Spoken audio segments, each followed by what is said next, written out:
Hello and welcome to my guide for new players to picking your faction in Infinity the Game N5. In this video, we're going to cover a few different things. Firstly, we're going to talk about how to think about picking your faction in the first place. We're going to talk about aesthetic and thematic components of factions versus mechanically how they play and why those two things are important, but also where your limitations are when thinking about those things, and hopefully looking to present a little bit of a synthesis that you can use as a heuristic to pick your faction. We're then going to cover some resources that I strongly recommend you use in combination with this guide and talk just a little bit about how to use this guide as you're watching the video. And then we're going to jump in and I will give you an aesthetic, thematic, and mechanical elevator pitch for every faction and all of the different sub-factions, every army in this game that you might possibly be interested in, and point out a few showcase profiles for each faction you might want to go and look at in Infinity Army. And I'll explain what they are and why that matters on the next slide. Now, as a quick note and a shout out, because there's no such thing as too much content about this kind of stuff, I would encourage you to also go and check out Infinity the Dante's best factions to start with for new players. There'll be a link to that video in the pinned comment below. That channel put their video out just recently, this week at time of recording. It's well laid out, it's well presented, and it also covers every faction in what is probably going to be a much more digestible runtime than this video. And since it would have been very poor form of me to record and release this so soon after they dropped their video, strongly recommend everyone go and check it out. Again, you'll find a link in the pinned comment. Now, first things first, how do we actually think about how to decide what faction to play when we're jumping into this kind of a game? Now, the advice that you will generally get, and it's actually pretty good advice from most people, is to adopt a vibes-based approach. And by that, I mean just what looks cool. What do you like the lore of? What would you be excited to paint? This is actually just a really good approach for picking your first faction. And the reason for this is that when you are completely new to a game, and especially if you're new to wargaming generally, you are not going to have the deep mechanical knowledge that would let you know and pick out what faction will necessarily mechanically interest you. Infinity is a pretty complicated game. There is a lot that goes on, there's a lot of execution in play. Profiles matter quite a lot, but if you are just starting, you will not be able to pick out the factions that are going to mechanically interest you and be mechanically fulfilling because that knowledge isn't there. On the other hand, picking a faction based on what's cool, based on the aesthetic and the vibe of the faction, will give you that initial burst of enthusiasm. It'll get you keen to paint and play, and doing those two things are the major steps to learning and enjoying the game. However, if you can get your head at least a little bit around how a faction might mechanically play, that is useful in terms of avoiding buyer's remorse. Now, to give a very personal example, it took me 3 attempts to get into Infinity. I've tried at different points over the lifetime of the game, including at one juncture back in very early N3, and in each case, I bounced off a little bit. Only on the 3rd time round, when there was a bit more of an established community in my town, but also picking up a specific faction that was a better mechanical fit for me to learn, did I finally hit the ground running and get into Infinity. And that was with PanOceania, which we'll talk about. And when we get to that faction, you might understand a little bit about why that was a good faction for me and potentially other people to learn with. And so with this in mind, what I'm going to try and do is give you a pitch for every faction in the game, both in terms of its vibes, right? Its aesthetic and its theme, but also how it plays mechanically. I am not going to over-explain, but I will try and at least give you an idea of what you're getting into in terms of actually playing the game and using the models when you might pick this faction up, so you can balance that with the subjective assessment you'll make of the vibe to get, hopefully, the best faction for you in this game. Now, with that in mind, 2 resources I recommend you use alongside this guide. The Human Sphere Wiki and literally any web store. You can see a link there to Corvus Belli. Their web store obviously has all of their stuff on it, but literally anywhere that you can go and look and check out the models, along with Human Sphere, where you can find all of the fluff information about the game, those are excellent resources. Anytime any faction I might make an elevator pitch for leaps out to you and you go, ooh, that's cool, that's interesting, jump to these two websites and take a look at them. Is the fluff interesting? Is the vibe interesting? And do the models look good? If all of those line up, that's where you've potentially got a winner. Now, one final thing to note before we jump into our first faction pitch, that is that I have grouped all of the factions by the broad faction that they belong to. So the first faction we'll talk about is going to be PanOceania and all of the armies that make up PanOceania. The reason for that is that collections are very naturally extensible from any starting army within that faction. If you jump into Kestrel Colonial Force in PanOceania, for example, you're going to have a bunch of models that give you a starting point at least into vanilla PanOceania, or can quite reasonably used as proxies here or there if you wanted to experiment with, say, Svalorheimer. Usually you will only need to make a small number of purchases to jump from one part of a faction, PanOceania for example, to another part, and so I'm grouping those factions together because when you get into one, you're not really very far from getting into another. Infinity is a low model count game, and it's very, very easy to expand out to have a Pan-Oceanian collection. If you jump into Haqqislam, it's fairly easy to expand out to have a Haqqislam collection. Really, the only exceptions there, and they're small exceptions, are Combined Army, and to an extent, Aleph, which you'll understand why when we jump to those factions. And so with that, PanOceania. So PanOceania thematically has Euro and Oceanic cultural influences. All of the European and Catholic nations, there is a Neo-Vatican in PanOceania, but the PanOceanian sphere of influence also expands out into all of those oceanic nations. Australia, the Pacific, even India to an extent, you will find all of those cultural influences represented in different PanOceanian models.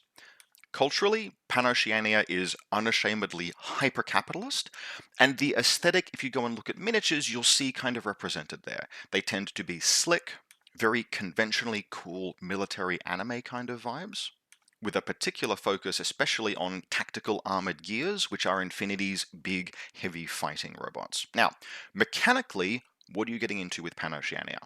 In short, you are the best gunfighters in the game. PanOceania does not have high willpower, that's the attribute for doing things like hacking and mission objectives and specialist troop kind of stuff. But basically, every PanOceanian troop is going to be at least a little bit better at gunfighting than their contemporaries in any other faction, and many of the best gunfighters in the game can be found in PanOceania. And that matters because when you get right down to brass tacks, ballistic skill attacks, right? Shooting your gun at the opponent is the most common fight you will have in the game, and PanOceania are kind of consistently the best at it. That makes them particularly good for new players jumping into the game. You can learn with any faction, absolutely. But in terms of a faction that greases the wheels a little bit, PanOceania is really good for that. Now, there are 4 sub-armies in PanOceania. There is the PanOceanian Generic Army, which combines elements of every one of the other PanOceanian sectoral armies. And this is something that we will see for every faction in the game, right? There is a generic faction that draws troops from all of its components' armies. And then there are usually 3, maybe 2 sectoral armies, which are more focused. They will have a particular theme, they will be tied to a specific force somewhere in the human sphere, somewhere that's thematically part of the setting. And they'll generally be defined by having access to maybe some profiles or troops that are unique to their army that aren't back in the generic vanilla army, and having a more focused thematic identity, and generally having access to expanded fire teams, which are troops that you can link together and fight together. Now, in terms of PanOceania, we have PanOceania itself, the generic PanOceanian army. These are the corporate hyperpower. They are defined by having really powerful tactical armored gears.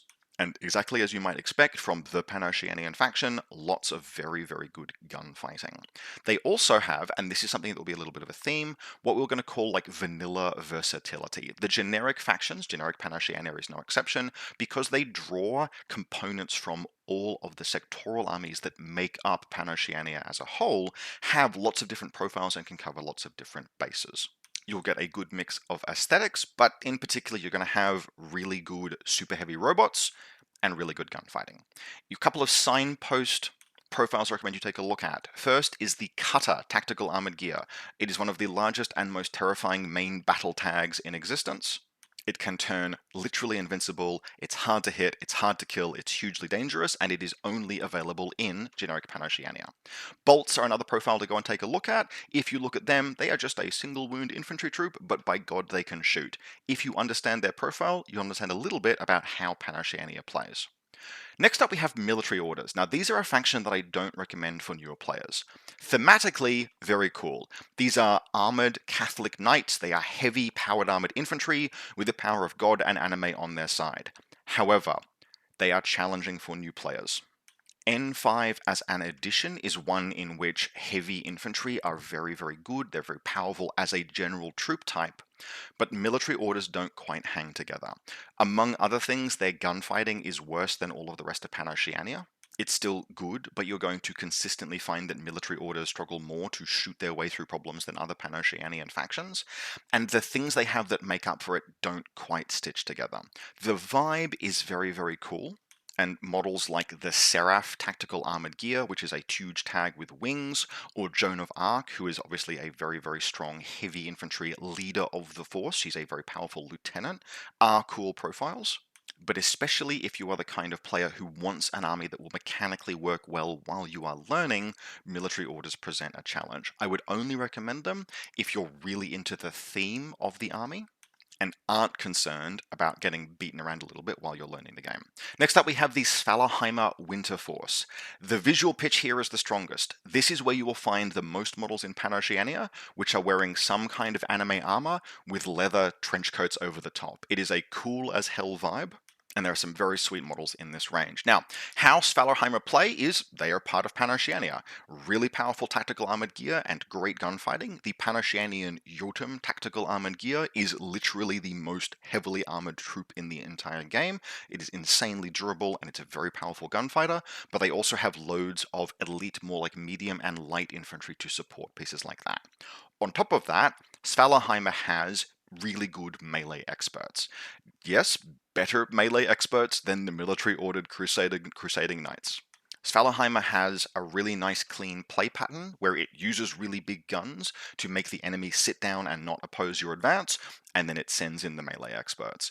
Clean way to play, interesting way to play, and a bit more focused than generic PanOceania, which is one of the reasons why I probably recommend it as a starting point over generic PanOceania. And then finally we have the Kestrel Colonial Force.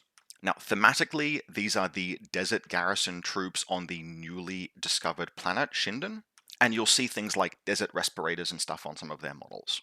In terms of play, however, Kestrel are actually just hugely well-rounded. They are lacking only one thing that sets them apart from PanOceania at large, which is their tactical armored gears are generally smaller and lighter, maneuverable, but no less dangerous, just less heavily armored. So there'll be smaller models. You won't have a really big, heavy, super heavy tag like you'd see in PanOceania or Svalaheimer, but the gunfighting in Kestrel Colonial Force is still fearsome, and Kestrel is a faction that can basically kind of do everything. Very well-equipped soldiers with all of their bases covered. Kestrel, if you start PanOceania with Kestrel, is a faction that you can just play by itself and get many different experiences for a really long time before you even need to think about expanding into other parts of the faction.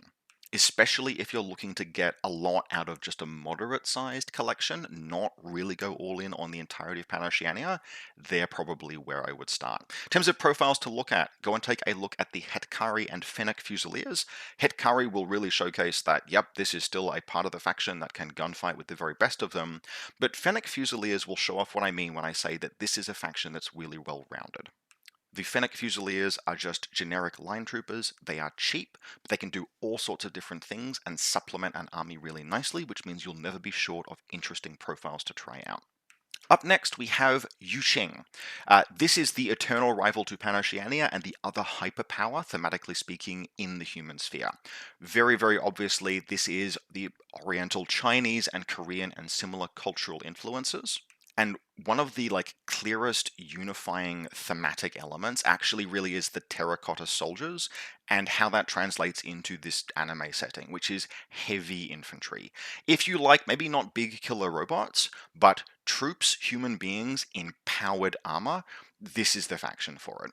Yuching have powerful but more importantly varied heavy infantry. In any other faction where you might have like a heavy infantry model with a heavy machine gun as a gunfighting element that will clear the way for your other troopers, in Yuching your other troopers are also heavy infantry. You can have almost entire armies of models wearing powered armor, trampling up the board.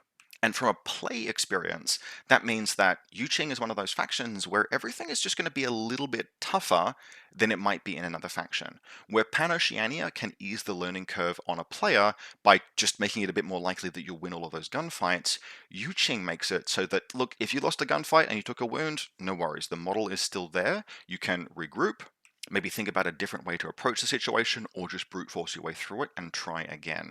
And that is another really good way of making sure that you get an introduction to the game where each individual game gives you more opportunities to learn what works, what doesn't, and how to play. Now, frankly, you can basically start anywhere in Yuching if what I've just said appeals to you. I've said recommended for most of these factions, somewhat recommended for Imperial Service, and I'll break that down why. But really, if that pitch appeals, you could start anywhere here. In terms of generic Yuching, this is a vanilla faction, which means it has the widest selection of different profiles with powerful key pieces from every sub-faction. Yuching really does, the generic Yuching faction really does make plenty of use of all of the different component parts, and will give you an army where you will usually have maybe half a dozen different heavy infantry, supported by maybe 8 or 9 light infantry troopers and combat remotes and other pieces, and that's a pretty high number of heavy infantry in a game like Infinity. Thematically, it will also give you the widest mix of the other parts of the faction. You'll have things like Korean soldiers and Chinese soldiers, Jade Empire Imperial Guardsmen fighting alongside terracotta soldiers, etc. You can get a really nice mix of all of the different parts of Yuching. In terms of signpost models to look at, I'd suggest taking a look at the Hideout and the Lushing. Now, these are not Apex gunfighter pieces. In fact, the Hideout is a heavy infantry specialist operative kind of troop, and the Lushing is a heavy infantry jump trooper, which lands from orbit, slams into the battlefield, explodes, and then runs around fighting things. The reason why I say take a look at those is that they will show you that where other factions have heavy infantry as the gunfighters, Yuching can do heavy infantry as the everything. Even Luching's specialized troops have heavy infantry power armor.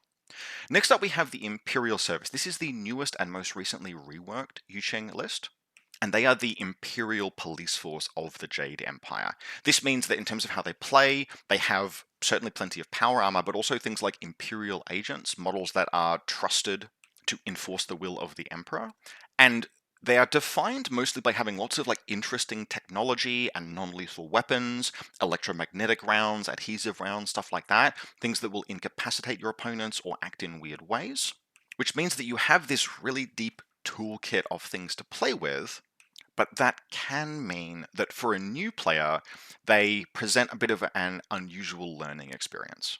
Stuff like electromagnetic rounds in Infinity can be really, really useful because they can totally nullify enemy technology. They can render a tag an inert brick, they can turn heavy power armor off and completely immobilize models that are inside it.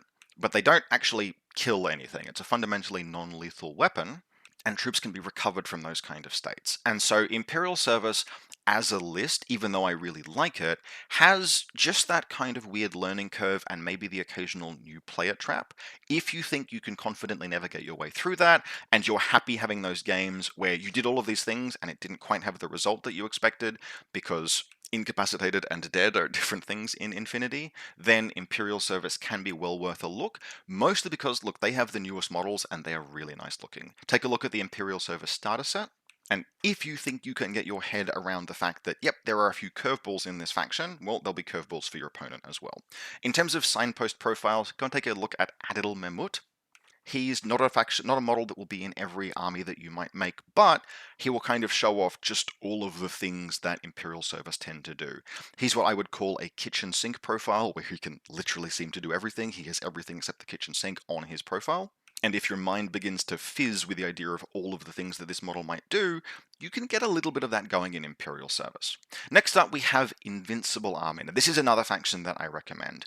Do you want an entire army of heavy infantry? That's the Invincible Army. The Terracotta Soldier aesthetic is the strongest here.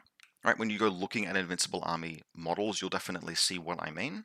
And if you want to fully invest in that power armored trooper aesthetic, you can do it in the greatest numbers in the Invincible Army. Now, if you were to jump ahead and look at perhaps competitive tournament lists for Invincible Army, it's absolutely a faction capable of winning tournament events. But in those lists, you'll generally see a little bit more of a balance between heavy infantry and supporting light and medium infantry. But even in those lists, there will be ample badass models in power armor. In terms of signpost models to look at in Invincible Army, the Zuyong, which are terracotta soldiers. Now, they aren't flashy, but they are literally your line troops. You can take large numbers of Zuyong if you're so inclined. They'll give you an idea of how this is the baseline of the faction. But then also Zensha. Now, the Hideout and the Luxing, which I mentioned for Yuqing, are both also in Invincible Army. The Zensha is just another piece that is like that. She is your infiltrating, camouflage, skirmishing kind of element. And she is also a heavy infantry. A lot of the DNA is shared between Yuqing and Invincible Army. And frankly, if you own one, you'll be on very short notice to own the other. And so really, in terms of if you're picking between the two, Invincible Army is more heavy infantry focused and will give you a bit more of direction in terms of how you start. Yuqing has a bit more initial scope right out the gate. Finally, we have the White Banner Army. White Banner shares the planet of Svalaheimer with PanOceania. There are border skirmishes constantly. The two powers have basically divided the planet in two. And White Banner, although it still has a lot of heavy infantry in it, it taps the brakes on the full heavy infantry theme a little bit and expands out with more of a professional versatile army style of faction. One of the things that's particularly noticeable about the White Banner Army is that the Shaolin Monastery exists on Svalaheimer, and the Shaolin monks have an agreement with the Emperor of Yuqing, where they provide soldiers. And so you have Shaolin warrior monks inside the White Banner Army. They're also available in Yuqing. They are light, irregular troops that are also very good in melee. They complement your heavy infantry, your fire teams, etc. quite well. And so White Banner Army hits that balance between light and heavy, perhaps a little bit more than some of the other elements of Yuqing. In terms of factions models to take a look at, rather, the Heite Heavy Infantry, big, powerful heavy infantry that can be linked with other troopers and fight alongside other troopers as part of a team. Great profile, and you will use that in White Banner Army. And then Shaolin Warrior Monks.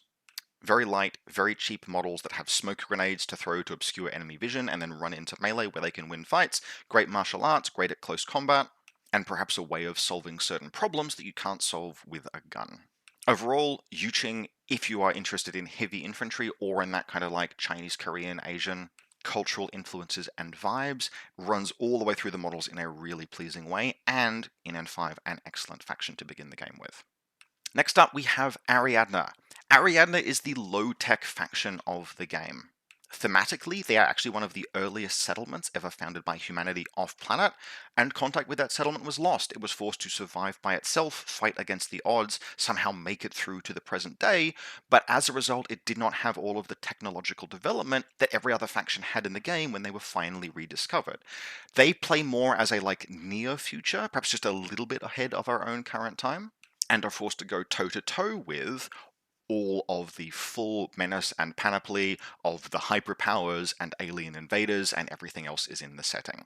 Thematically, this is really cool. Yes, they might lack the power armor and hacking and high technology of other factions, but they substitute it with grit, guts, bloody-mindedness, high-caliber rounds, and also werewolves.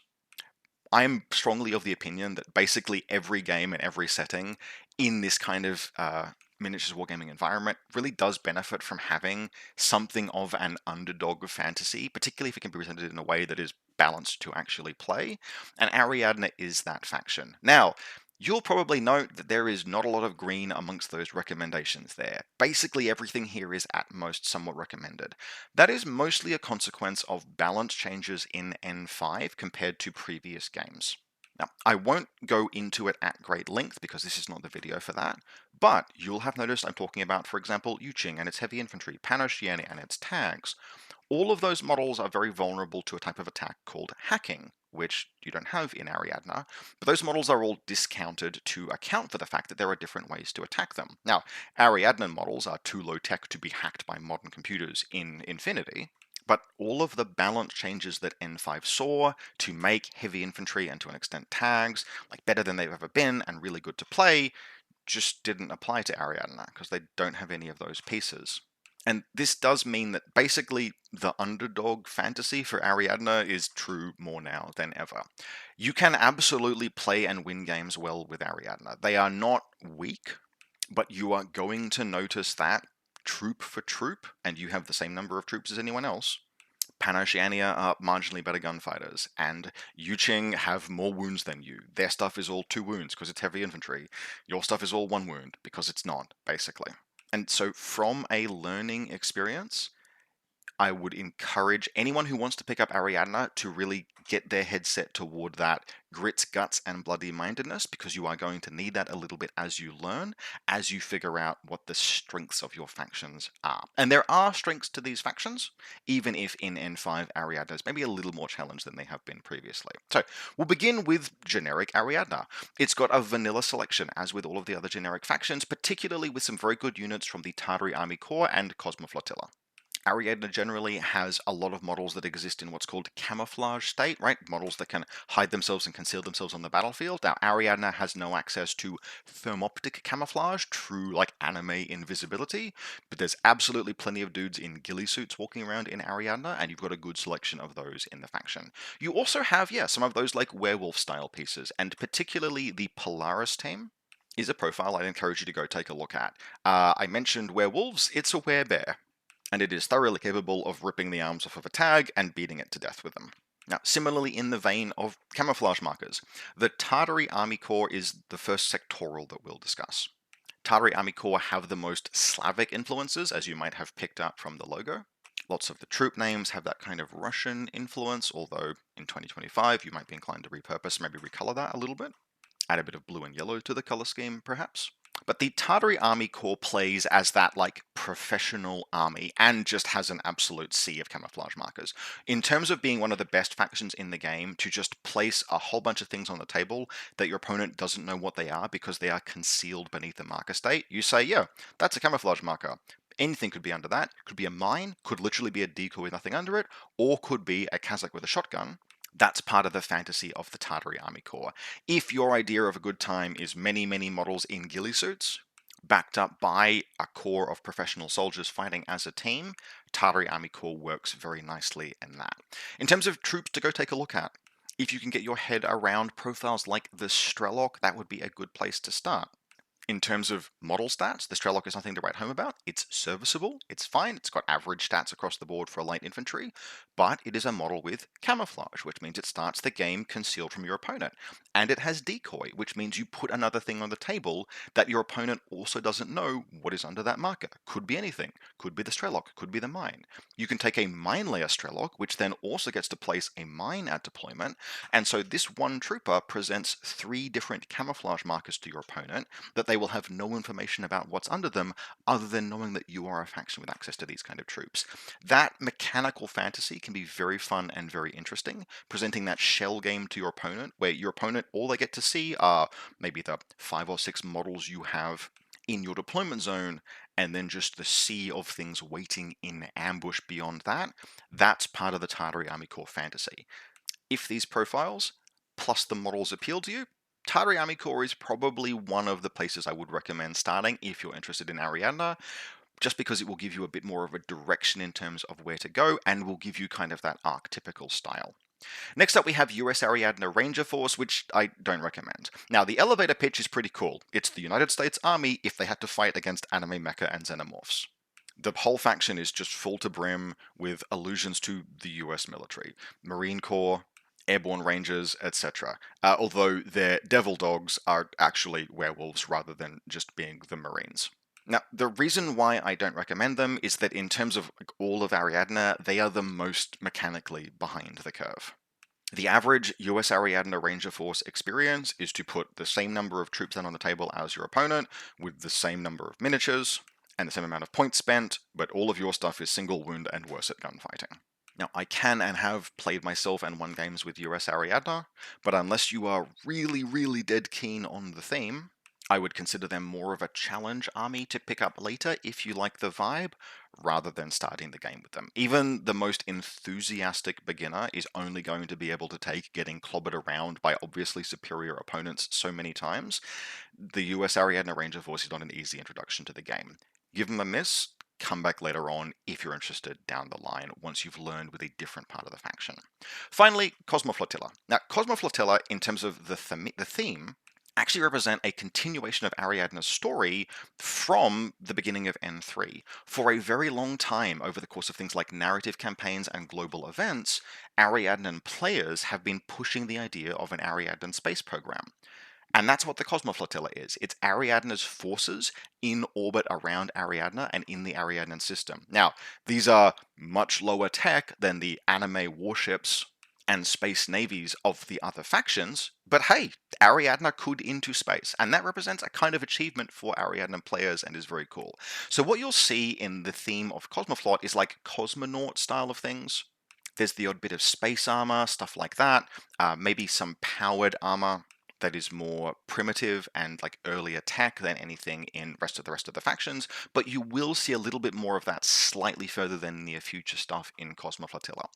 Mechanically, they are kind of a Super Friends faction, and by Super Friends I mean there are a whole bunch of named characters and interesting solo pieces in Cosmoflot that have like a big outsized heroic influence on play, and they kind of need to because the rest of Cosmoflot is Ariadna, and is going to be full of things that have one wound rather than two in the case of your opponents. But the solo pieces and the characters are all really cool. In terms of showcase models to go and take a look at, actually there's just a whole list, but I would start by taking a look in particular at William Wallace and Equip Mirage 5. William Wallace is William Wallace. There's a whole story behind that. He is technically what is called a recreation, an artificial person made by an AI, but he went horribly right. He defected. He's now leading the Scottish forces in Ariadna, and he is just an incredible leader of an army, kind of in the same way I mentioned Joan of Arc. He's like her in that respect, a really cool lieutenant to lead your army, and a very powerful fighter himself. Mirage 5 are another unit to go and have a look at. It's actually two characters, Margot and Duroc. Both are elite paratroopers, and Duroc is a werewolf. The most important ability to look at in their profiles is the rule that says Parachutist Deployment Zone, which is a rule that allows Margot and Duroc to appear off of any table edge, including your opponent's deployment zone, and launch a devastating ambush. They're one of the most terrifying units in the game. Even if you're aware that they're coming, it can be very difficult to stop them, and they're that kind of thing that you will see in Cosmoflot, where you have these named characters doing cool things. I've also noted the Chernobog tag there. Ariadna does have a single fighting robot. The Chernobog looks a little bit more like a tank on two legs, a bit more of a Battletech style mecha piece. Lower tech than the humanoid fighting robots of the other factions, but it is a tactical armored gear, and in both Ariadna and Cosmoflot, it's a piece that you'll be looking to use to even the odds a little bit against your opponents. Next up, and a personal favorite of mine, Haqqislam. Now, no surprise from the name or the iconography, this is an Islamic faction. It's an Islamic society based on the desert planet of Borak. Yes, there are Dune references and allusions there. Haqqislam narratively calls back to the medical and scientific legacies, particularly of the ancient Islamic world, right? There was a time in our history when the Islamic world was the center of science, the center of medicine, the center of learning, and that's reflected in Haqqislam. This is a faction that's got the best doctors in the game, for example. Everything tends to have quite high willpower. Willpower, as I mentioned, is the attribute that you use to do things like accomplish mission objectives and perform specialist tasks. And Haqqislam forces tend to make use of a mix of things like cheap, irregular troops, like desert tribesmen and fighters, but also specially trained or biomedically augmented soldiers. Haqqislam has a super soldier program, and it uses that in different troops that are available to different parts of the faction. Now, in terms of the factions, we'll start as always with generic Haqqislam, and as usual, it has the versatility that comes from having a selection of all of the profiles across all of the other different sectorals that make up Haqqislam at large. It also has the widest section of those irregular troopers and can make significant use of them. Now, I do not recommend Haqqislam generic as a starting point in N5. Mostly because it's kind of full of profiles that are a little bit of a trap for newer players, and the irregulars to an extent are part of that. Now, irregular models in Infinity are models that don't necessarily fight as well as part of a coordinated force. If you're learning the game, you'll learn what orders are, regular and irregular. Regular troopers contribute their order, their activation to the group that they're part of. Irregular troops reserve them. And if you have too many irregulars, your force begins to be difficult to control. It's hard to execute plans that rely on spending multiple successive orders, makes the game a little bit more difficult. Now, the payoff is that irregular troops are usually a bit cheaper. It makes them efficient. But if you are just starting, it's difficult to learn how to make maximal use of that. It's not an easy intro point to the game, particularly when generic Haqqislam also just has a bunch of profiles that you probably don't want to be using to begin the game with. Probably start with other parts of Haqqislam and then reach back into the generic faction once you have a bit more experience and you understand how to make full use of the versatility of the different pieces that it offers. Now, if you are interested, two profiles I would recommend taking a look at, not just because they are signposts, but because they are good additions to your list. Saladin, he's another one of those recreations, a recreation of a historic person. Saladin is another one of those excellent leaders of your force, and he works particularly well helping you just maybe he's got resources that he gives you that let you play maybe a few more irregulars safely in a list without sabotaging your own play. The other one I would recommend looking at is Zelekia Narazova.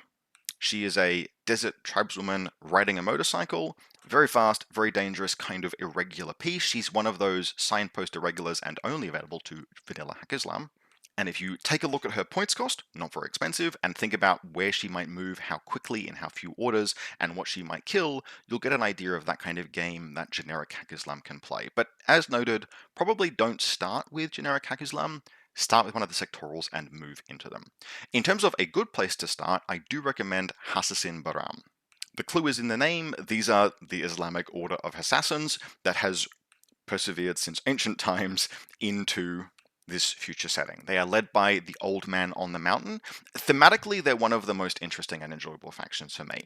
They operate in the future of Infinity as kind of a paramilitary and intelligence force with connections back into the main Haqqislam government, but independent from it and not answering to it. They exercise influence, they are shadowy, they are led by the old man on the mountain, and they consider it their job to safeguard what they consider to be the search for knowledge. And so they conduct like key assassinations and targeted strikes to eliminate threats to humanity's progress.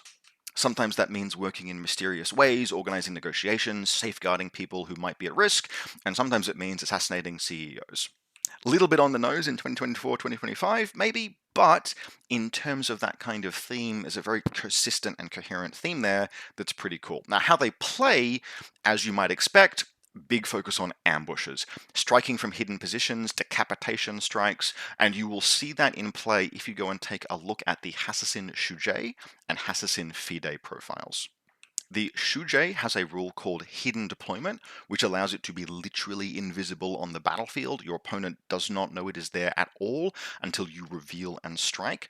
And the Fide has a rule called Impersonation, which allows it to begin the game disguised as one of your opponent's troopers. Now, not actually, you don't get to take one of your opponent's troopers and say that it's a Fide, but it appears in the game in your opponent's deployment zone, in amongst their models, concealed under an impersonation marker, and so your opponent's troops all think that that's Bob from accounting who's joined us on this mission. Right up until the moment when Bob's disguise shimmers and disappears as the holograph fades away and she launches a knife strike directly at her opponent's lieutenant. It's a very cool theme, it's a very cool fantasy, and mechanically, Haqqislam Baram just work quite nicely and consistently. They will give you a different learning experience to maybe a simpler faction like you might find in PanOceania and Jing, but the quality of the pieces is enough to help smooth the way as you're learning the game. Next up, we have Kwapu Kalki, who are Barbary corsairs and pirates in space, which is just a cool as hell theme. Mechanically, how they work is they are built around small, flexible fire teams, like teams of troopers that fight together, with a lot of different tools for different circumstances. They can do some interesting hacking, they've got solid gunfighting, long range, close range, models that can throw smoke grenades, etc. It's a nice, versatile, well-rounded faction, although it won't, for example, reach the heights of gunfighting that you might find in PanOceania. Now, the reason why I don't recommend, I only somewhat recommend them for new players, mostly is just in the age of the models. Although there are bits and pieces of the Kapukauki range that have been updated over time, they are going to be a little bit more of a modeling challenge. There will be things that will be a bit more dated in the model range. And so, while they can be a really good faction for more experienced Infinity players who have a bit of fondness for the history of the miniatures, etc., they're a bit more of a challenging initial collection for newer players. Functional as an army, they'll work quite well. They're in a better position than they have ever been. Even if, as noted, maybe not reaching the apex of the power level of some other factions, still very, very sound, and the theme is very cool, but just a little bit more tricky to navigate for a new player.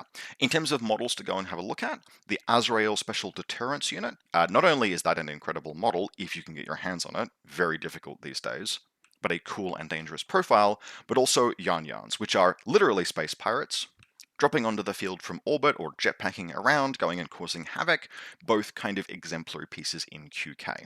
Finally, we have Rama Task Force, which is the most professional soldiery kind of themed of all of the profiles so far, but with a particular focus on it's in Rama Task Force that you'll find the super soldiers, all of the biomedically augmented troops, right? These are just humans, they're not necessarily in power armor, these are just troops that have been given various different versions of a Captain America serum and turned into super soldiers, which is really, really cool as a vibe. What this means is that you'll find lots of pieces that are light or medium infantry, but maybe they just have a whole extra wound or a bunch of special rules that represent the fact that they've been augmented scientifically. Now, in terms of how they play professional military. You'll form fire teams of troops that support one another and move out onto the field and take engagements and work together and fight together, etc. This is a very professional military style of force. Different super soldier teams doing different things, supported by, relatively speaking, a smaller number of those irregular kind of elements that we might see elsewhere in Haqqislam. In terms of signpost profiles to go and take a look at, the Mukhtar and Qaharij, or Kahawarij, I definitely am not going to be pronouncing that correctly, are both just two different kinds of super soldier that will give you an idea of these normal human beings that have been changed and augmented and what that produces in terms of the rules you'll get in a profile. If either of those are cool miniatures and profiles, Rama Task Force might be a good place for you to start. Next up, we have Nomads. Nomads are split across 3 motherships, and they are basically rebel-spirited communities that live outside the norms of conventional society. In the fluff, there's a little bit of a talk about how the Nomads exist as kind of like an escape valve from regular society. If you don't fit in anywhere, you will fit in with the Nomads. And each, especially of the sectorals, have very different philosophies about what that means. But what you basically have in the form of Nomads is it's the misfits from outside society. And what you get in play out of that are some of the best hackers, but then also some of the weirdest specialty troops in the game, backed up by bare bones discount regular military pieces. And so the classic Nomad force is a bunch of troops that are weird and off-kilter and unique and do something that like other factions wouldn't even think about having access to, bulked out by PanOceanian military surplus second-hand hardware, duct taped together and made to work in the current combat environment. Now, mechanically, this actually works quite well because cheap but effective, it turns out, is cheap and effective, and wargames tend to reward that kind of thing. And so in Nomads, you get kind of a nice mix of solid, bare bones, baseline capability, and just cool flourishes throughout the force. Now, in terms of where we might start with these, I'll probably recommend Bakunin as the best place to start, but you could theoretically start in any of these locations. Nomads are the generic faction, and as usual, they have the dividends of getting to pick from all of the different, some of all of the different profiles of all of the different sectorals. Now, what this tends to mean is, in any other faction, that means it's a versatile kind of army. That's absolutely true with generic Nomads, but in generic Nomads, you also have a whole lot of the weird stuff. Because they get to pick different pieces of the weird stuff from all of these generic profiles, you see things like Commando and Morlocks from Bakunin, and Papa Tactica Company from Tunguska, and Masai Morans from Corregidor. And all of these things collectively give you one of the widest mixes of off-kilter stuff that, yep, still is absolutely backed up by just good, solid baseline capabilities. Nomads, like any other faction except even Ariadna, Nomads have tactical armored gears, and they're totally fine. The heavy infantry are a little bit a little bit less high quality, but you have things like combat remotes to supplement a form, and then all of the cool weird stuff, and good hacking. It's Nomads. Nomads have a focus on hacking, and you'll see that in play here. The only reason why Nomads are on my somewhat recommended is that it's not particularly obvious for a new player what amongst the weird stuff is good and what is maybe something that you use in a bit more of a niche situation. But in terms of a model to look at to start with, go take a look at the Papa Tactica company and look at the models, or the profiles won't make sense. This is a Tunguskan unit where you have a puppet master who is literally just hanging out in the back of your deployment zone with his augmented reality or VR visor on, controlling up to 3 independent murder robots. And it's these puppets that he sends out onto the battlefield, and they're literally like child-sized, weird robots with guns that he runs out onto the battlefield while he stays back safe and has them fight and do things and shoot and do objectives, etc. And it's objectively weird. It's very effective. Not all of the weird stuff in Nomads is effective in the same way. For example, Überfall Commando, who are a Bakunin unit and who have been the terror of the game for multiple editions, if you are a new player, learning to use that unit is challenging. But if you are interested in having those kind of eclectic elements, yep, Nomads are a good place to start. Also, only somewhat recommended is Corregidor. Now, Corregidor is the first of the 3 motherships, and Corregidor's vibes are industrial, organized labor, the unions, and penitentiaries. There are a whole bunch of penitentiary troopers, prisoners, ex-convicts, that kind of thing. And what that means is that mechanically, Corregidor has just a whole bunch of the best cheap and dirty units in Nomads. Lots of models that can kind of like brawl their way through a fight, or perhaps which are efficient for their cost, trying to make do with the best they have. And this actually does work in Corregidor. It's a sound faction. It's got good, if lower technology, tactical armored gears. It's got some good melee units. It's got some good hacking. Cheaper, right, hacking, but good hacking. And of course, all of those brawling penitentiary models. In terms of things to take a look at, Terlak McMurrough, who is a mercenary that always works with Corregidor. He's a werewolf from Ariadna that has made a career off-world as a mercenary, and he's one of the showcase pieces of Corregidor. But then also do take a look at Masai Morans. Now, to understand Morans, you need to know what a repeater is. It's a piece of equipment that extends the area of influence of all of your hacking profiles. And generally speaking, there is a whole subgame in Infinity about making sure that your hackers can extend their network out and hack all of the things that they want to hack. The range of hacking devices is limited to just an area around the hacker and the area of any of their repeaters. Masai Morans are one of the only profiles in the game that let you begin with a repeater all the way up the table, up to the halfway line, and that has powerful knock-on effects for how a faction plays against you and how Corregidor plays. Now, next up we have Bakunin, and this is a faction that I kind of recommend just because they're well suited to being an introductory faction to Nomads. From Bakunin you could branch out to any of the other possible Nomad factions, but they're a very sound place to start. Now, the elevator pitch, thematically for Bakunin, is that they are the anarchist collective. Bakunin is a society that values radical liberty, and you will see all varied and sundry kind of people who can make a home on Bakunin. It doesn't have a police force, it has moderators. Bakunin is also the home of the Order of St. Mary of the Knife, who are, and there's no other way to put this, nuns with guns. And that's a cool, for some people, that's going to be a very cool vibe. And the miniatures really do deliver on that promise. And it's the Order of St. Mary in particular that is what makes Bakunin a good place to start. Bakunin was redesigned in N4, and they've benefited a lot from that redevelopment because it's a faction of all of the Nomad factions. Bakunin operates a little bit like how I described Kestrel Colonial Force. It's a faction you can spend a lot of time in, exploring a lot of different parts of the game before you even have to think about expanding into any of the other Nomad armies.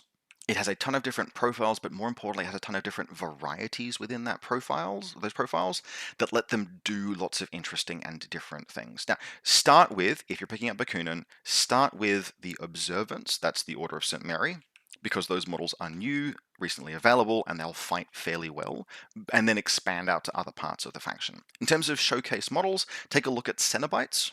They are one of the heavy infantry fighting force models in Bakunin that belong to St. Mary, and they're just a really good, dangerous, powerful, cheap, heavy infantry.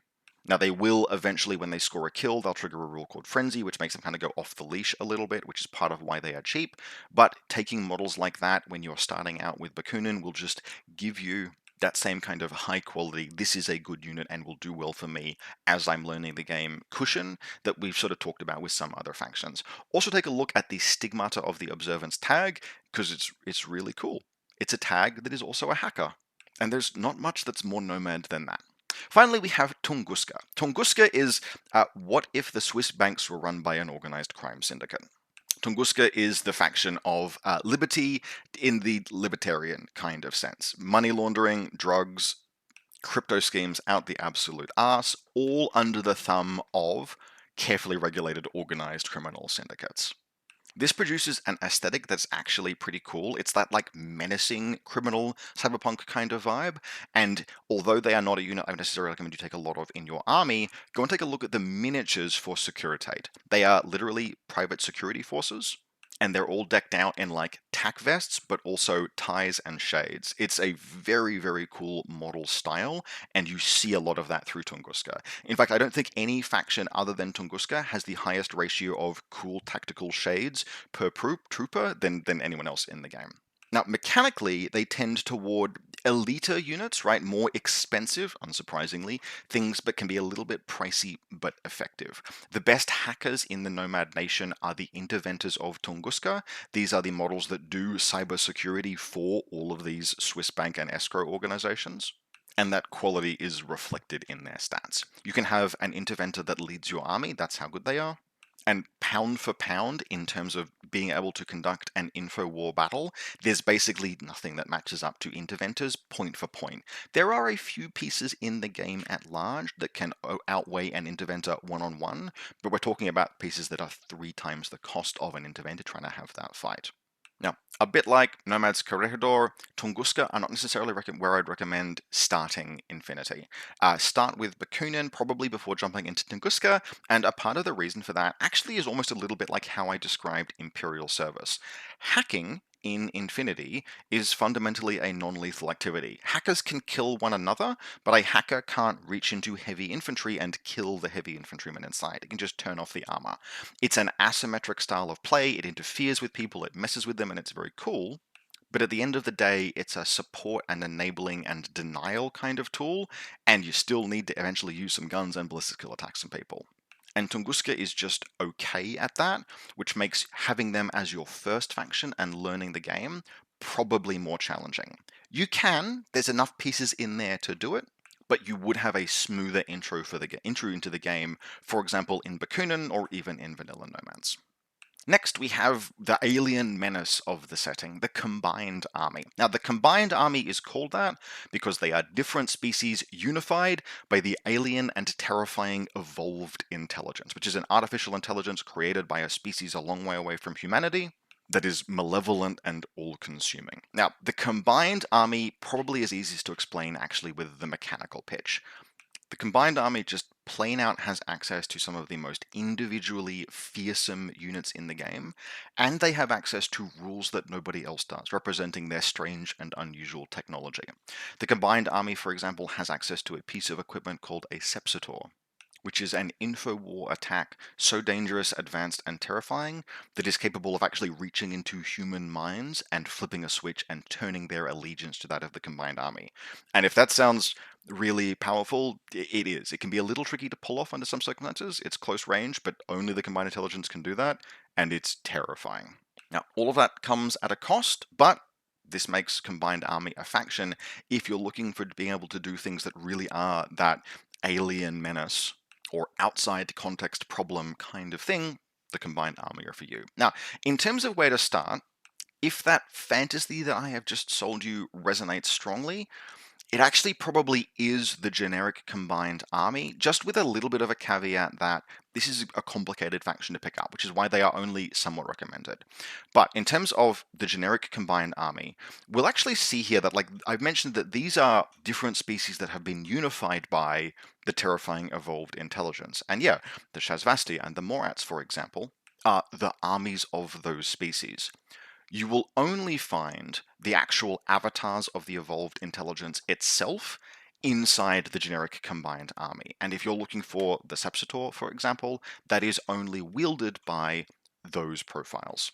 Now, those models tend to be very expensive.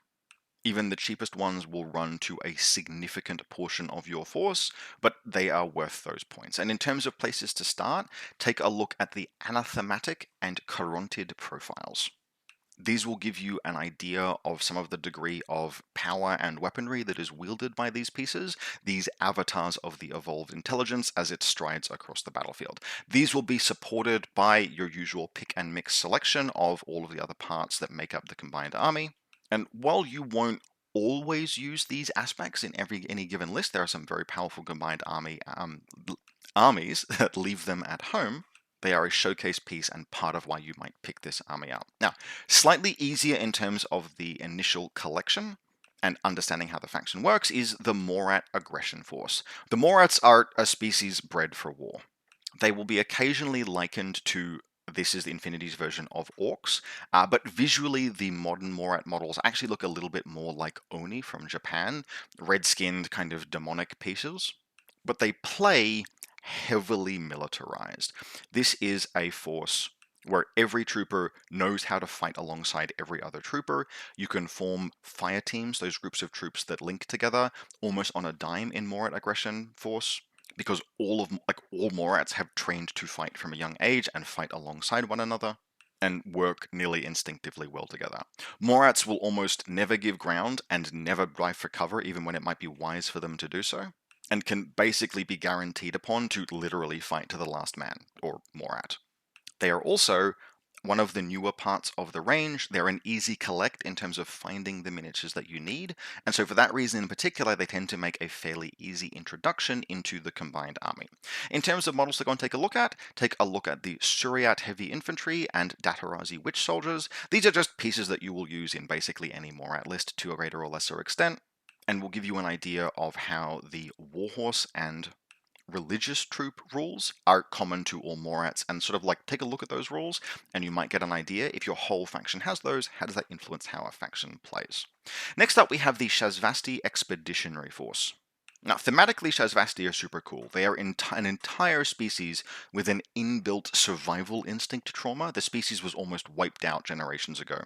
And the ones that are present in the Milky Way are literally refugees from a different galaxy.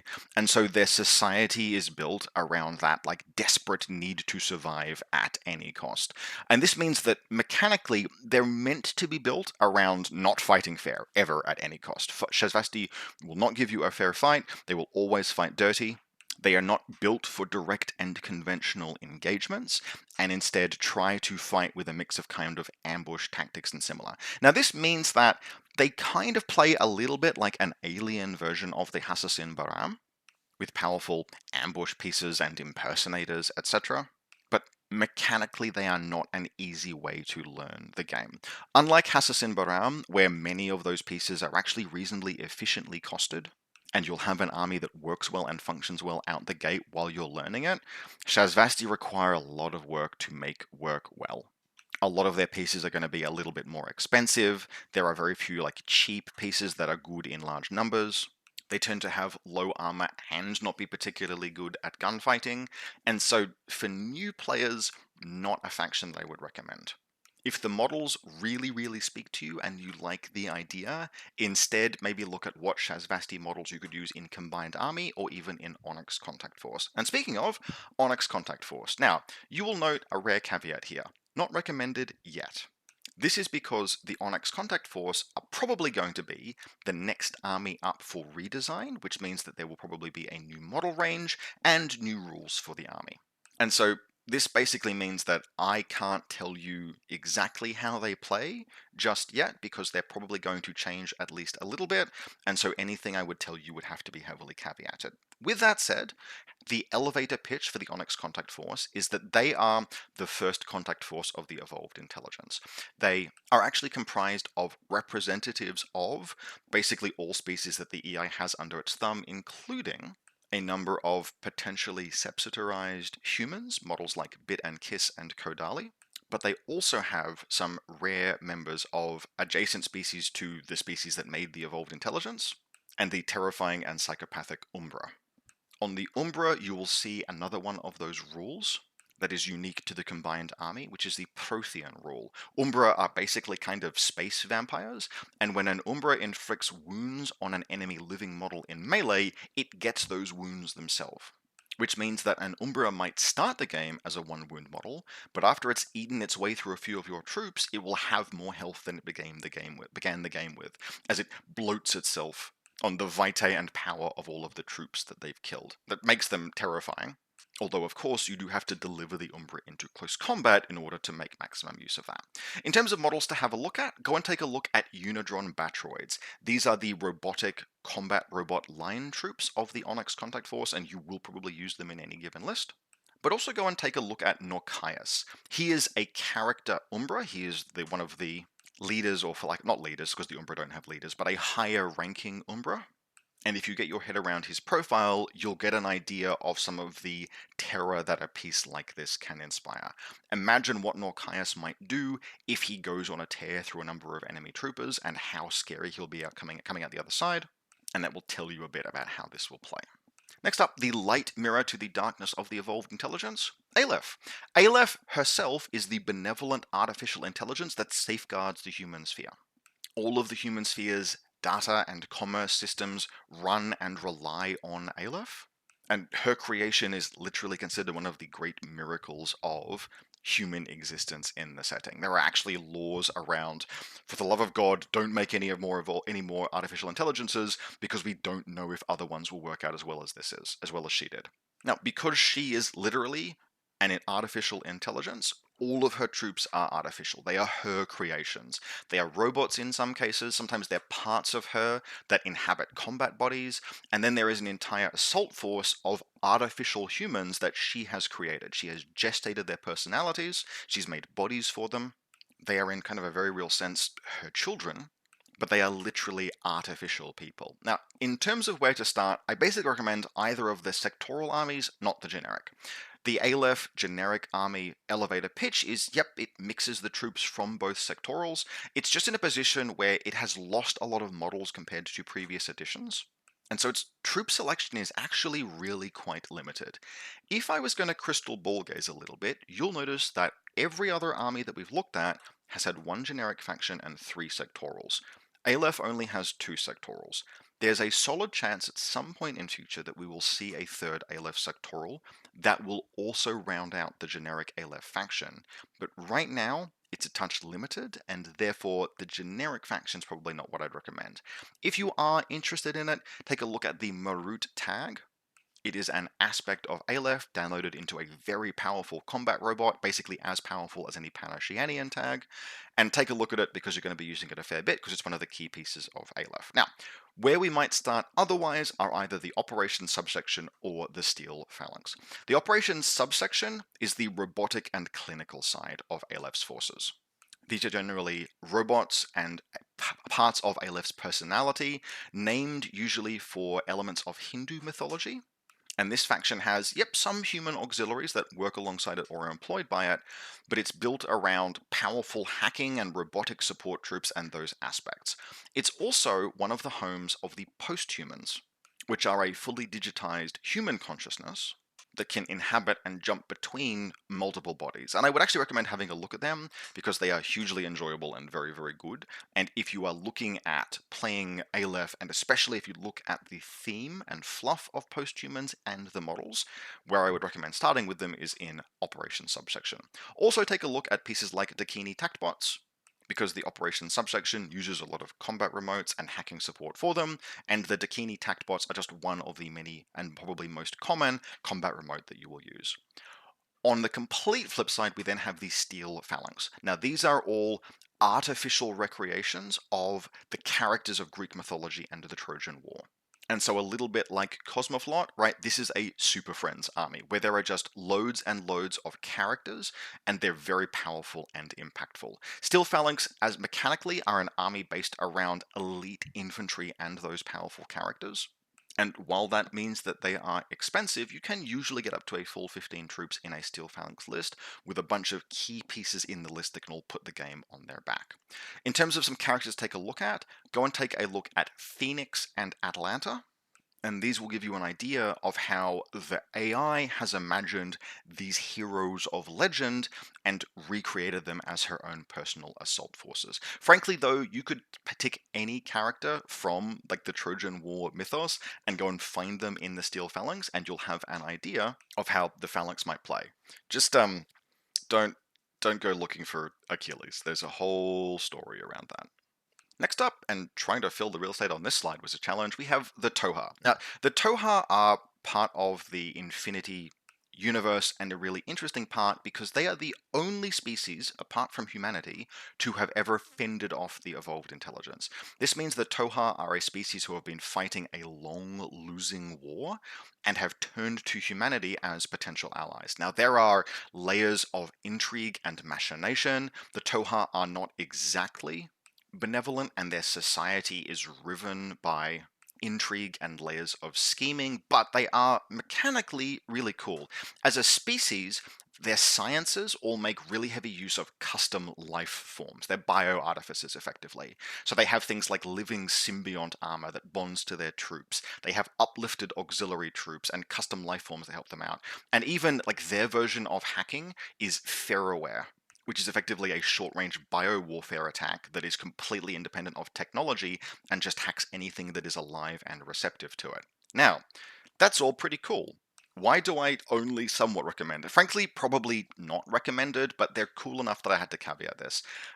Their models are basically just not available, which means that if what I have just said interests you, you are looking at one of two things. You're looking at either a scavenger hunt or a conversion project, or a real 3D printing project if you can find some STLs. Official models for the Tohaa are just really, really hard to find, and so for a new player, they represent just a bridge too far in terms of a collection effort. It's too much effort, it's too difficult, you will not have an easy and organic time building a physical Tohaa collection to play with. They're also mechanically pretty weird. They do a bunch of things that other factions don't, and they don't do a bunch of things that other factions do. Now, all of that organic technology and everything doesn't hugely like they're not a completely alien faction. They still share a lot of common DNA in terms of how they structure and how they play compared to other armies. They shoot guns like everyone else. They spend orders and move around the same way. But if you are new to the game, and especially if you're playing with other people who are like new to intermediate, playing Tohaa means not just learning your army, but having to explain it to other people. What's a ferroware? What's a symbiomate? It does what now? And so for that reason, I really enjoy Tohaa, but I recommend them as something to pick up later in your journey. If you are interested in them, go and take a look at a couple of things. Firstly, just a model like the Suquale Commando. Those profiles will give you an idea of how Tohaa are meant to play, right? A Suquale Commando is a fairly elite troop with a bonded symbiont armor, but when it takes a wound, the symbiont armor is the first thing to die, and some of the rules that the armor provides fall away. So a Suquale Commando can survive taking a wound in the same way that like a heavy infantry for another faction can, but she loses some rules as she goes into that wounded transmuted state. Now, the payoff for that is that she's pretty cheap, all things considered, for what she does, but she does degrade as she takes damage. The other thing to look at is the rules for symbiomates. You will be using these if you play as Tohaa. They're one of the signature pieces that Tohaa have access to, and if you read that and go, it does what? How does this work? I don't get it. That's why I'm saying probably just leave Tohaa for maybe your second army down the line. Next we have O12, which is the United Nations in space, except not horrifically ineffective. United Nations in space if they had resources and actual influence. This means that O12's military forces lean towards peacekeeping and policing kind of thematically, and play as a small number, well-funded elite forces kind of army mechanically. A lot of the individual profiles in O12 have a kind of best and brightest theme, where you will see things that are like almost as good as PanOceanian troops at gunfighting, but not dumb as a sack of rocks. You have actual decent doctors and actual decent hackers in this faction alongside that kind of pretty close to high watermark gunfighting. Now, O12 does pay for all of that. In fact, I would say, basically across the board, O12 stuff is all really quite balanced. Despite that best and brightest theme, they're not overpowered by any sense of the word. In fact, they're really quite middle of the road in terms of power level. and can be relied upon to give you generally a pretty well-rounded set of tools to play the game with. Now, I'm going to recommend Starmada probably as the best place to start, but we really could start with any of the O12 factions. They're all reasonably solid and well-rounded. O12 themselves are that best and brightest good mix of elite light, elite medium, and elite heavy lists with support to boot.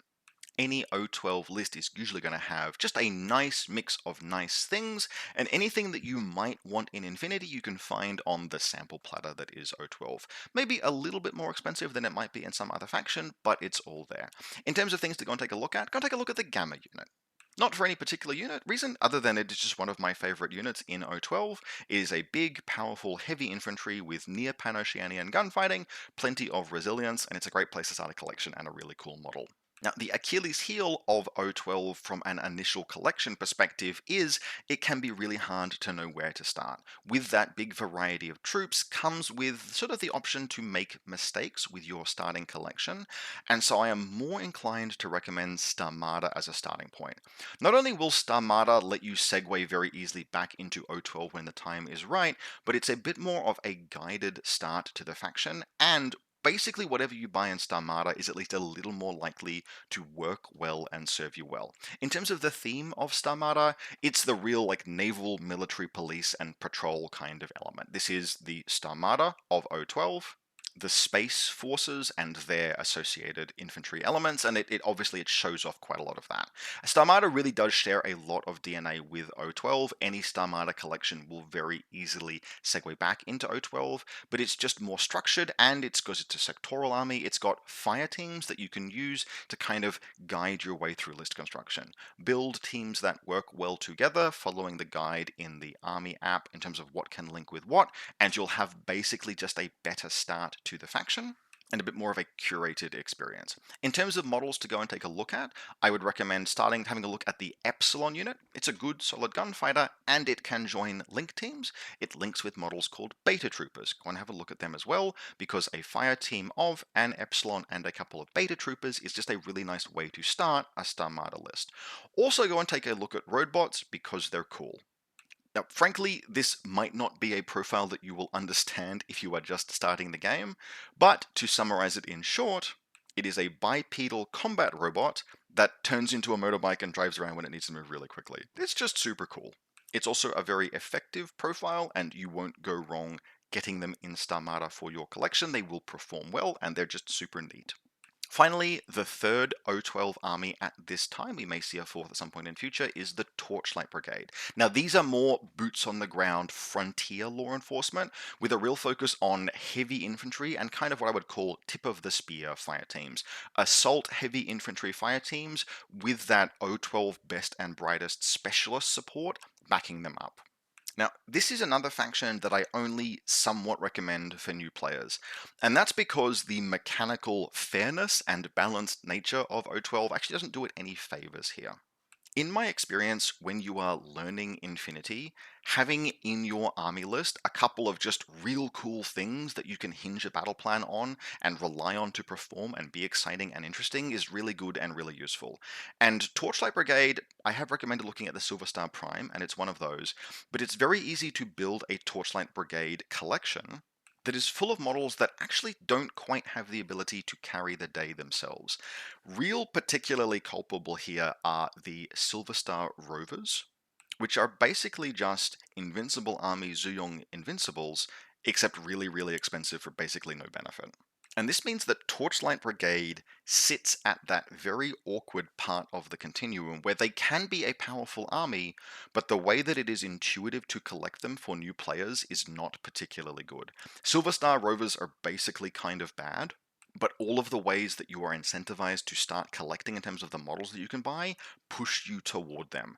And that leads to a situation where the new player experience for Torchlight Brigade is to have a bunch of Silver Star Rovers that you're desperately relying on to win you the game, but they're sitting there being really not particularly great relative to their points cost, and it can be very challenging to learn under those circumstances.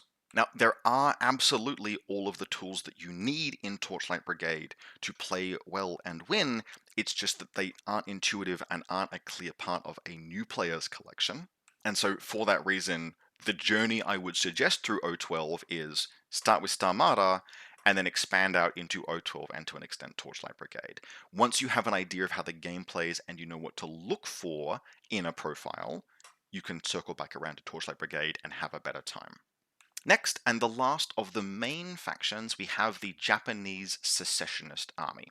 Now, story time with Rob. A long time ago, in a different edition of the game, the Japanese army was just a part of Yuching. In fact, it was a Yuching faction. And then a whole bunch of story happened. And the empire splintered, and the Japanese seceded, and now there is a whole faction called the Japanese Secessionist Army. And the JSA, they go all in on all of the tropes that you would expect. They blend full-on samurai and ninja with equally full-on futuristic anime references. If you have seen some models and you go, huh, aren't those just characters from Ghost in a Shell? For legal reasons, no, absolutely not. They just happen to look a lot like them. They are homage. But yeah, there are models in JSA that are clear homages, and really nice models at that, to characters from Ghost in a Shell. This is just the unashamedly weeaboo faction, and they play kind of accordingly. Mechanically, JSA tends to be a mix of anime technology and katana folded 10,000 times, which is to say, this is a faction that is very good in melee. Now, if you are an experienced wargamer, that may set off a very small red flag, because one of the very first things I said when I was talking about PanOceania was that ballistic skill attacks are the most common kind of fight you will have in the game. And that is absolutely the case. JSA is a faction where almost any JSA list that you will make will include at least some models, even if you're not trying to, that are very, very good in melee. And when you are learning, trying to get a model who is relying on its sword to kill someone armed with a heavy machine gun or missile launcher is a challenge. Now, in previous editions of the game, this was actually genuinely a problem, because those miniatures for the JSA are freaking awesome, and people who are in this game for the anime vibe have been lured in by JSA much of the time, and the new player experience was kind of miserable as a result. Now, fortunately, this is something that Corvus Belli have actually paid attention to, and the modern JSA armies, including the sectorals that they have access to, function a lot better as new player experiences. But there is still just that little asterisk there. You will see I've recommended both JSA Shinden Butai and JSA Oban as good places to start the faction. That little asterisk is just a caveat for you. No matter what you do in either of these two factions, you're going to build lists where some of the points that you are spending are paid to make some of your troops real good with swords.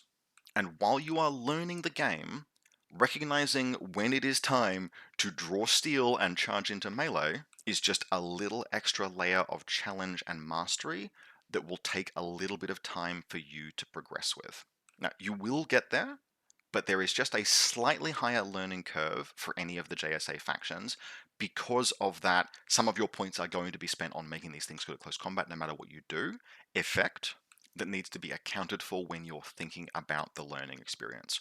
With that said, JSA Secessionist Army, the generic JSA, it has the usual pick and mix vanilla faction, but I just basically don't recommend these flat out.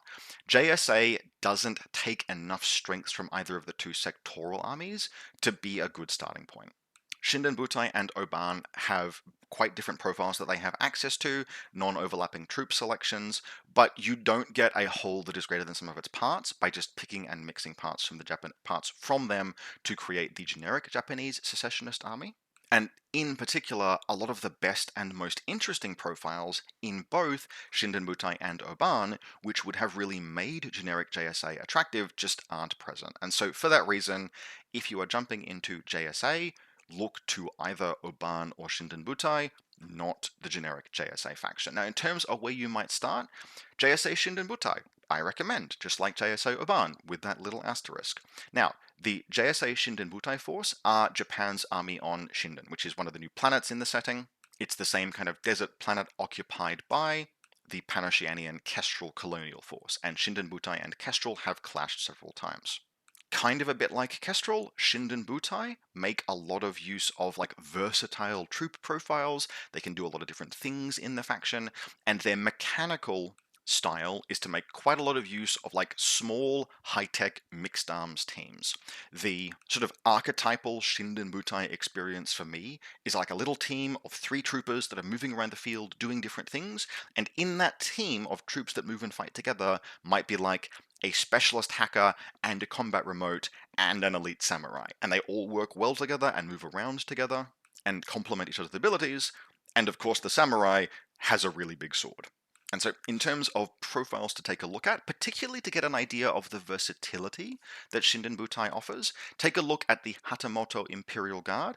It's another one of those kitchen sink profiles that just seems to have no end of rules, but those rules do all add up to a model that is very good overall.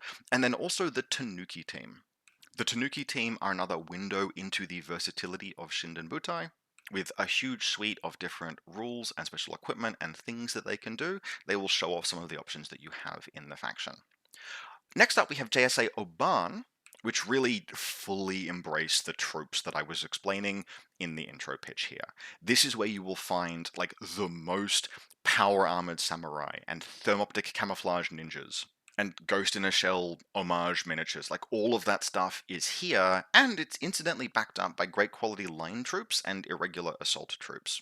This is where the most of that katana folded 10,000 times kind of meme melee combat comes in, but JSA Oban has the tools to make it work.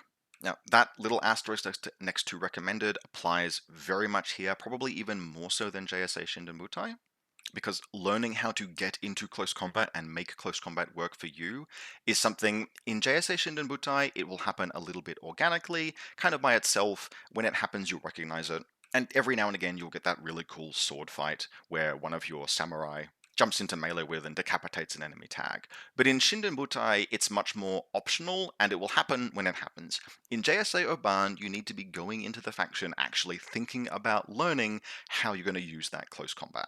Now, the faction's got lots of tools for that. For example, being an invisible ninja makes it pretty good to sneak up on people. Being a samurai in a team of power armored samurai makes a charge, even if it has characteristics of the last samurai, something that's actually possible. But a slightly more challenging, in fact, so look, a more challenging learning experience. The reason why JSO Ban flips over from partly recommended to recommended is that it does have the tools to let you play that learning journey and get there in the end, and if you do, it's quite rewarding. In terms of signpost pieces to go and take a look at the Daiokai Dengengetai and Shinobu Kitsune, who are a big, heavily armored, power armored samurai that will fight alongside other samurai, and the greatest ninja assassin in the entire setting, respectively. Not necessarily profiles that you will take in every single list, particularly as you get more experience with them, but they will give you an idea of the fantasy that the faction promises. And then finally, the non-aligned armies, who are not really factions at all. These are the mercenary companies. In fact, they are all mercenary companies, right? These are not even independent powers. These are independent operators in the human sphere. And all of these non-aligned armies are a mix of 2 or more other factions and mercenary elements to produce a new force. Now, they range from professional hired guns to full-on scum and villainy, but the point is that these are hybrid armies. And for that reason, all of them are only somewhat recommended, not because they're bad, but because they make really, really good second armies for people to own. Like, really good. If you have a PanOceanian army, you are only a few Yuching models away from having a White Company army.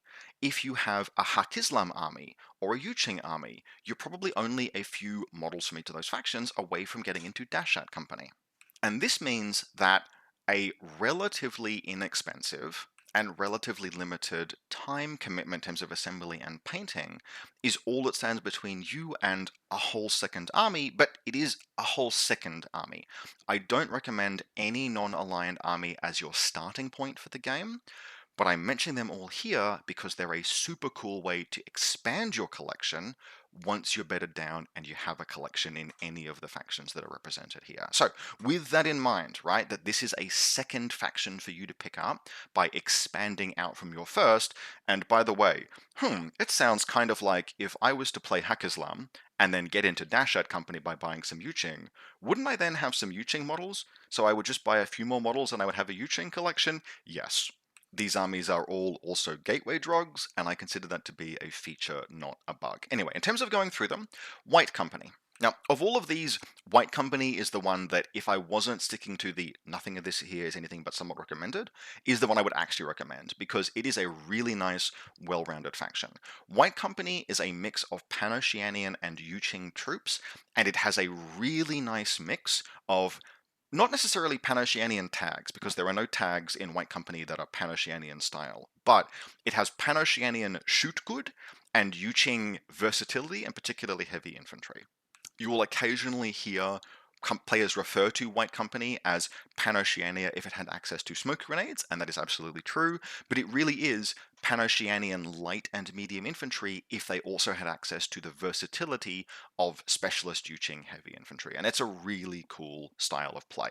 In terms of models to take a look at, go and take a look at the Kahu. That is a Pan-Oceanian Svalaheimer elite light troop gunfighter, and the Hideout, which we've mentioned previously, which is a specialist troop heavy infantry from Yuching.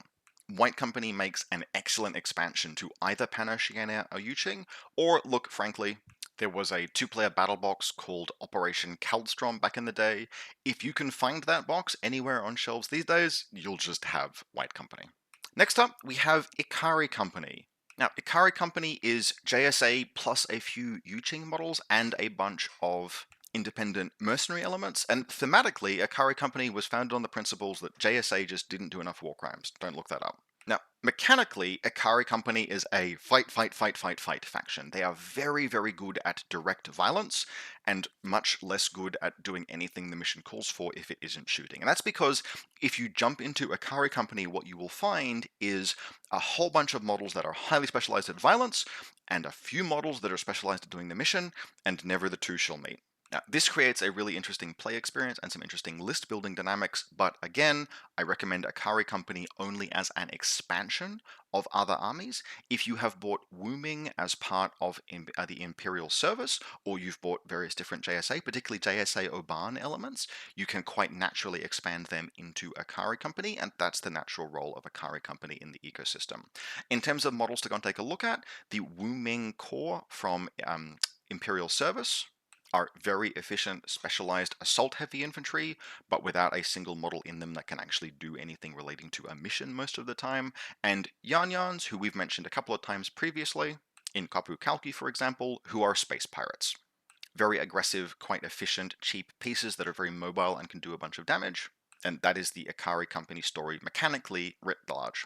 Next up, we have Dashat Company. Dashat Company is a mix of Haqqislam and Yuching forces. So we have some Haqqislam light infantry, and particularly we have some of that theme of cheap irregulars that you will see in Haqqislam, and then Yuching infantry, particularly Yuching heavy infantry, although not necessarily the full selection, it's a fairly limited number. Dashat Company mechanically play like if Black and Gold or Homebrand had a private army. There are just tons of things in Dashat Company that are just very, very cheap, and relative to that cheap points cost, quite efficient. And that leaves them in a situation where you can fill out like 12 troops in a Dashan Company 15 troop roster and have spent maybe half of the points that you have if you really wanted to go that way.